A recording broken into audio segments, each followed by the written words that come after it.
مثواي إنه لا يفلح الظالمون ولقد همت به وهم بها لولا أن رأى برهان ربه كذلك لنصرف عنه السوء والفحشاء إنه من عبادنا المخلصين واستبق الباب وقدت قميصه من دبر وألف يا سيدها لدى الباب قالت ما جزاء من أراد بأهلك سوءا إلا أن يسجن أو عذاب أليم قال هي راودتني عن نفسي وشهد شاهد من أهلها إن كان قميصه قد من قبل فصدقت وهو من الكاذبين وإن كان قميصه قد من دبر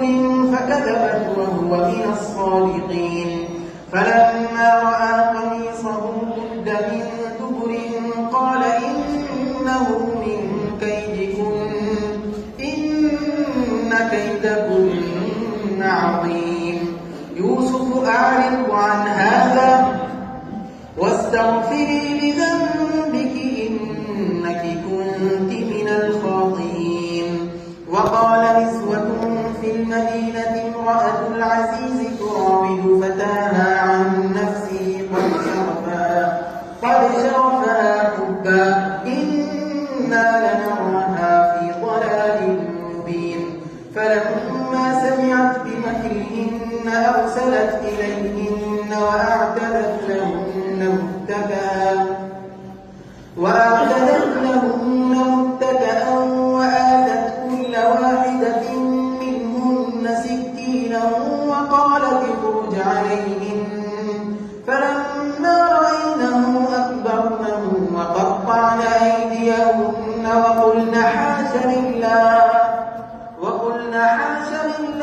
ما هذا بشرا إن هذا إلا ملك كريم قالت فذلكن الذي لمتنني فيه ولقد راودته عن نفسه فاستعصم ولئن لم يفعل ما آمره ليسجنن وليكونن من الصاغرين قال رب السجن أحب إلي مما يدعونني إليه وإلا تصرف عني كيدهن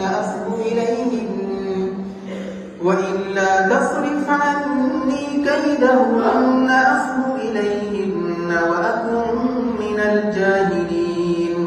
فاستجاب له ربه فصرف عنه كيدهن إنه هو السميع العليم ثم بدا